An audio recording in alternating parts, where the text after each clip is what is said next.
E essa mesma passagem, ou seja, essa mesma história, o mesmo relato, o evangelista Mateus vai nos relatar no Evangelho de Mateus, capítulo 12, e versículo 38 ao 42, a mesma situação, sendo que Mateus vai registrar que havia escribas e fariseus pedindo um sinal para Jesus.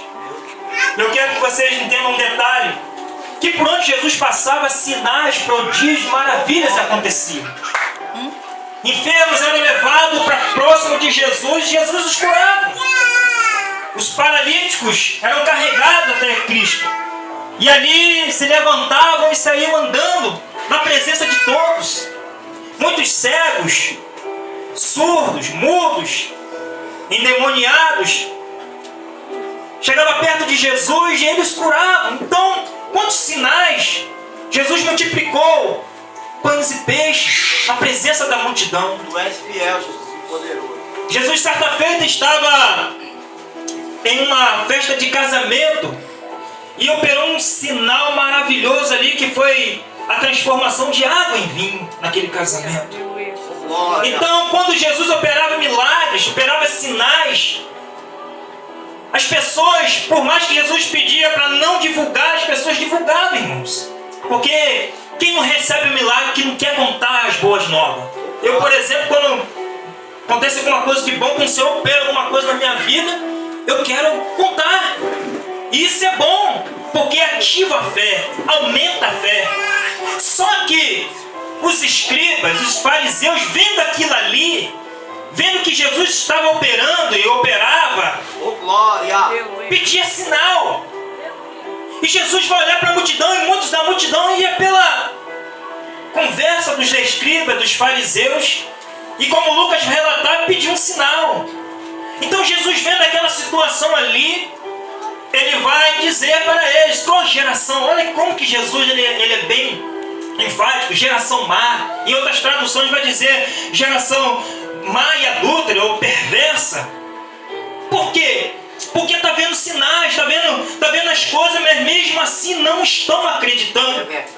Mas Jesus vai dar uma palestra para eles dizendo: eu não vou dar outro sinal senão o sinal de Jonas. E Jesus vai citar duas pessoas ilustres que viveu no contexto da Bíblia, que foi o profeta Jonas e o rei Salomão. Eu quero começar falando de Salomão, que Jesus ele vai citar que uma mulher chamada, uma rainha, que veio dos confins da terra, veio de Sabá, veio de um lugar bastante longe, porque até ela chegou a respeito da sabedoria de Salomão. Oh, glória! Salomão era um homem, louvado seja o nome de Jesus, muito sábio, porque quando ele estava para sentar no trono, no lugar do seu pai Davi, ele não pediu para ser poderoso, ele não pediu para matar, acabar com os seus inimigos, ele não pediu para ser muito rico, ele não pediu nada que viesse a seu conforto, mas ele pediu uma coisa: sabedoria a Deus para guiar um povo muito numeroso. Então Deus aparece para ele em visão e sonho e fala com ele, palestra com ele e diz para ele que vai dar sabedoria, e com isso vai dar tudo aquilo que ele poderia ter pedido antes, mas louvado seja o nome de Jesus, vai abençoar ele. Então Salomão foi um rei muito rico, muito abençoado, muito abastado e muito sábio, que nós vamos ver o relato de um julgamento que acontece com duas prostitutas que moravam juntas, estavam grávidas, estavam perto de ganhar o seu bebê. E quando ganha o bebê, elas estão dormindo, e uma rola por cima do seu filho e mata ele sufocado. Então pela madrugada ela pega o seu filho morto e troca com a da outra que está vivo. Então acordando pela manhã, a mãe do vivo está com o morto, e quando vai dar de mamar, a criança não reage, ela identifica que está morta. Então esse assunto chega até o rei Salomão para que venha julgar. Então aquela briga, aquela discussão diante do rei, louvado seja Deus, e ele pega e pede um soldado para trazer uma espada. Ele pega aquela espada e pede a criança. Pega a criança agora vocês estão brigando por essa criança. Então, vamos dividir a criança no meio. E quando ele vai dividir a criança no meio, uma das mães vem e diz para ele: entrega a criança, não mate o meu filho, não mate a criança, entrega para outra mãe. E a outra mãe diz: pode cortar no meio, pode dividir a criança. Então ali Deus deu a sabedoria para ele que a mãe que pediu para entregar o filho para a outra era a verdadeira mãe, e a outra que queria que dividisse não era a mãe verdadeira. Então isso, louvado seja o nome de Jesus, se espalhou por toda a terra de Israel, e a sabedoria dele foi aumentando, e só julgando coisas sérias com grande sabedoria, e a inteligência do homem para construir tantas coisas, que isso foi espalhando por todo o Oriente Médio, e foi indo, chegou até os confins, chegou até Sabá. E aquela mulher, sabendo da sabedoria de Salomão, e vai ser registrado isso em 1 Reis capítulo 10, que ela vem dos confins trazendo seus presentes para dar a Salomão. E chegando lá, ela fica maravilhada com o palácio, fica maravilhada com as coisas que Salomão, ele com a sabedoria que Deus deu a ele, manda, confeccionar no seu reino, coisas que em outros reinos não viram, ela não viu, mas que no reino de Israel ela pode contemplar a obra maravilhosa que Salomão, com a sua sabedoria que Deus deu a ele, conseguiu edificar. Salomão fez muitas coisas com a grande sabedoria que Deus deu a ele, julgou muito, com grande sabedoria, ao ponto que quando ela chegou lá, viu tudo maravilhado, ficou tudo bem feitinho, o trono dele, a forma que era feita, o palácio, a roupa dos seus soldados, dos seus serviçais, como o povo era alegre. E ela magnificou a Deus, dizendo que Deus o amava muito, ao ponto daquele país ser daquela forma. E ela fez várias perguntas, e toda pergunta que ela fazia a Salomão respondia com eloquência, com grande sabedoria. E aquela mulher adorou a Deus e depois se foi. Mas Jesus vai dizer: eis aqui quem é maior que Salomão. Deus eterno. Jesus vai relatar Salomão, porque Salomão era um homem de grande sabedoria, mas estava ali diante daquela multidão que estava pedindo um sinal. Quem era maior que Salomão? Quem deu a sabedoria a Salomão? Quem fez Salomão ser próspero daquele jeito e fazer com que o seu povo fosse próspero? Louvado seja o nome de Jesus. E ele vai citar esse grande homem, que foi um homem de Deus, grande sábio. Jesus vai citar também outro ilustre, Jonas. Vocês querem um sinal? Aleluia, Deus. Outro sinal não será dado senão o profeta Jonas. Quem foi Jonas? Um homem que Deus chamou para uma grande missão. Meu Deus. Que missão é essa? Profetizar? Não. Pregar o arrependimento. Jonas, conhecendo, vamos conjecturar assim, conhecendo a história de Nínive, um lugar, onde que predominava era a maldade, o povo desenfreado, terra de ninguém, maldade em cima de maldade. Então, quando Deus dá a ordenança a Jonas para ir para Nínive, ele compra uma passagem de navio, e ao invés de ir para Nínive, ele vai para Tarsis, ou seja, hoje atual Espanha. E ele embarcando, saindo de Jope, ele parte. Só que Deus ficou zangado com aquela atitude e manda uma tempestade, que os marinheiros, o capitão daquele navio, daquele barco que eles estava quase afundando, quase partindo com o açoite das ondas. E cada um começou a adorar o seu Deus e tiraram sorte para ver o que estava acontecendo, por causa de quem estava acontecendo aquilo ali. Mas um detalhe mostra que em toda aquela tempestade, Jonas dormindo no porão, e aquele capitão daquele barco pergunta por que ele estava dormindo ali, de onde que ele era, de que nacionalidade, qual era o seu Deus, qual era a sua ocupação. Ele começa a relatar que ele era hebreu, que ele adorava o Deus que criou os céus, a terra e o mar, e tudo que estava acontecendo é por causa dele. e que eles tinham que jogar ele no mar para que se acalmasse. Aleluia. Então, irmãos, aqueles homens temeram jogar Jonas no mar e um mal vier sobre eles. Mas, por muita insistência de Jonas, eles pegaram, oraram a Deus. Eles não queriam que o sangue de Jonas caísse sobre a cabeça deles. Mas mesmo assim, eles oraram a Deus e lançou Jonas no mar. E aí, houve bonança. O mar se acalmou. E Deus enviou um grande peixe que engoliu Jonas. Jonas ficou 3 dias e 3 noites no ventre do peixe. E Jesus vai dizer, assim como Jonas ficou 3 dias e 3 noites no ventre do peixe, eu também ficarei 3 dias e 3 noites no seio da terra. Meu Deus. E a Bíblia nos diz que o peixe ele vomita Jonas. Louvado seja o nome de Jesus. E Jonas obedece a Deus e vai para Nínive. E vai pregar a subversão de Nínive.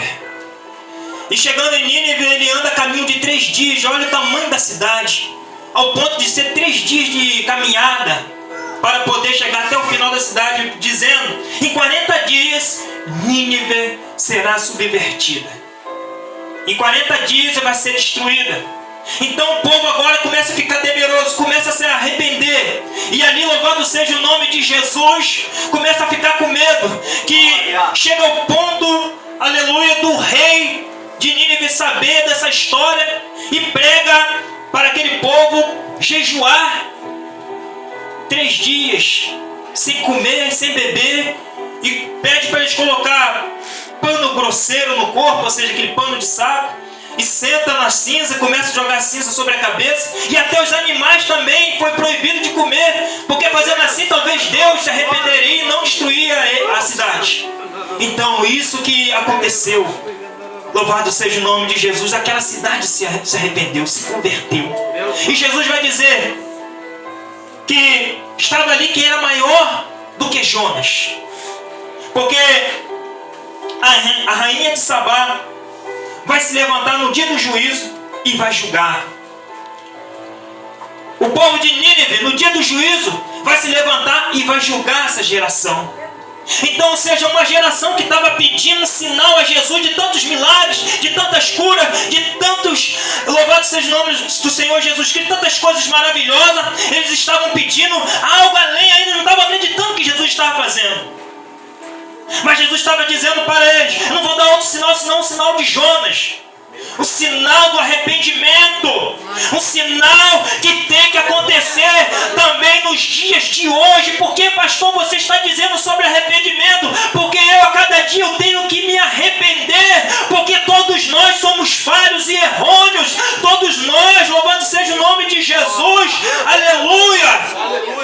Vacilamos. Mas uma coisa boa que Jesus está dizendo para nós, que nós temos o direito a se arrepender, porque Deus não quer que ninguém fique de fora do arrebatamento que está prestes a acontecer para a sua igreja. Porque, meu amado irmão, minha amada irmã, aleluia, louvado seja o nome de Jesus, vai ser num abrir e fechar de olhos, vai ser num instante, vai ser de uma forma que não vai dar tempo de se arrepender, vai ser de uma forma que não vai dar tempo de pedir perdão, vai ser de uma forma que não vai dar para se endireitar, vai ser de uma forma que você não vai conseguir, aleluia, vir, escorrer para a igreja, ir até aquele irmão, aleluia, que tem alguma coisa e pedir perdão, pedir desculpa, não vai dar tempo de nada, porque louvado seja o nome de Jesus. Jesus está dizendo, eu te dou um sinal de Jonas, é um sinal de arrependimento, é um sinal de se quebrantar na presença do Senhor, é um sinal como os ninivitas, aleluia, se converteram dos seus maus caminhos e não foram destruídos. Ei, meu irmão, louvado seja o nome de Jesus, a grande tribulação está próximo de acontecer. Deus está despertando o seu povo para buscar a sua face enquanto há tempo. Aleluia. Louvado seja o nome de Jesus. A minha preocupação hoje, meu irmão, não é pregar, aleluia, louvado seja o nome de Jesus, algo que vai, aleluia, te alegrar por um momento, mas a minha preocupação, aleluia, te anunciar que o reino de Deus é chegado e que a promessa de Jesus vai se cumprir na sua e na minha vida. Vai tremendo. Aleluia.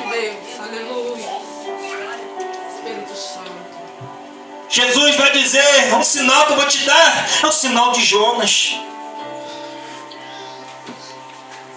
Hoje, para acreditar, meus irmãos e irmãs, tem que acontecer alguma coisa na igreja, tem que ter alguma coisa anormal para acontecer na igreja, para poder estar firme. Ei, a palavra de Deus vai dizer, Paulo em Romanos, ora, a fé vem pelo ouvir, e ouvir da sua palavra, a palavra de Deus. Então, louvado seja o nome de Jesus. O sinal de Jonas hoje é a pregação do Evangelho segundo Jesus Cristo, é a pregação que diz que Jesus nos ama, Jesus nos cura, Jesus nos liberta, Jesus nos batiza com o Espírito Santo com fogo, e Jesus faz uma promessa que no seu tempo certo vai nos levar para o reino dos céus.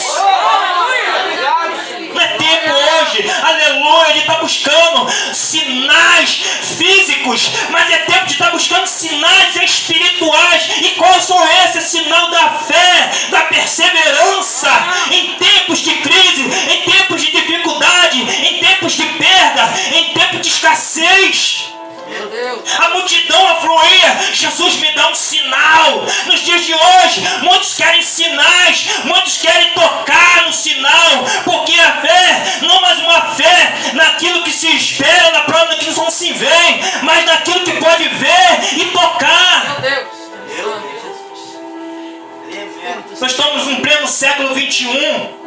Um século do imediatismo, um século ao qual temos um sinal antecedente ao arrebatamento que está tão notório que em muitos lugares não estão mais apercebidos, não estão mais entendendo. Em 2 Tessalonicenses capítulo 2, Deus vai usar o apóstolo Paulo para alertar a igreja de Tessalônica, louvado seja o nome de Jesus, que o arrebatamento ia ter um sinal notório que seria a apostasia e sinais da aparição, da manifestação do anticristo. Nós estamos já, como vai dizer o apóstolo Pedro, já nos fins dos dias, ao fim dos séculos, irmãos. É tempo de nós voltarmos à chama do primeiro amor. É tempo de nós olhar para os sinais, ou seja, o sinal de Jonas, o sinal do arrependimento, é o sinal de todo dia nós se quebrantarmos na presença do Senhor, para poder, aleluia, nós vemos as coisas celestiais. Paulo, ele vai ensinar a igreja de Colossos, louvado seja o nome de Jesus, dizendo, pensai nas coisas que são do alto e não nas da terra, pastor. Porque louvado seja o nome de Jesus, nós estamos na terra ainda, mas vai dizer a Bíblia que nós não fazemos mais parte dessa terra. O nosso reino é no céu. As coisas de Deus são espirituais. O nosso reino é espiritual. Diz Paulo em 1 Coríntios capítulo 15. Um capítulo 15 é muito grande, vai até o versículo 58. Louvado seja o nome de Jesus. É detalhado em 3 partes, aonde ele vai dizer sobre a ressurreição de Cristo, aonde ele vai dizer na segunda metade a ressurreição nossa, e na terceira de como vai ser o arrebatamento. Mas no versículo 58 ele vai dizer, oh meus irmãos, sede firmes e constante, sempre abundante na obra do Senhor, sabendo que o vosso trabalho não é vão no Senhor. Ou seja, louvado seja o nome de Jesus, continue firme, continue constante, continue abundante, porque meus irmãos e irmãs, o reino do céu é espiritual. Ele vai dizer que carne e nem sangue herdará o reino do céu. O que é mortal se converterá em imortalidade, o que é corrupto em corruptibilidade, meu irmão, minha irmã. Aleluia. Sinal de Jonas, arrependimento. Eu falo isso porque todo dia eu me arrependo. Porque todo dia a gente, por mais que a gente se policia, por mais que a gente tenta, por mais que a gente, louvado seja o nome de Jesus, o único varão perfeito é Cristo. É o único que não teve falha, não teve erro, é o único. Mas nós não, infelizmente, nós somos fadados a errar de vez em quando. Por mais que a gente se policie no pensar, no olhar, no ouvir, aleluia, no falar, em todos os sentidos, mas a Bíblia diz, aquele que perseverar até o fim será salvo. Então louvado seja o nome do Senhor. Deus me deu esse despertamento hoje, louvado seja o nome de Jesus, para nós entendermos que não temos que correr atrás do milagre, e se o milagre correr atrás de nós, quanto mais nós se aproximando de Jesus, se quebrantando, se arrependendo, mais o milagre vai acontecer na sua e na minha vida. Louvado seja o nome de Jesus.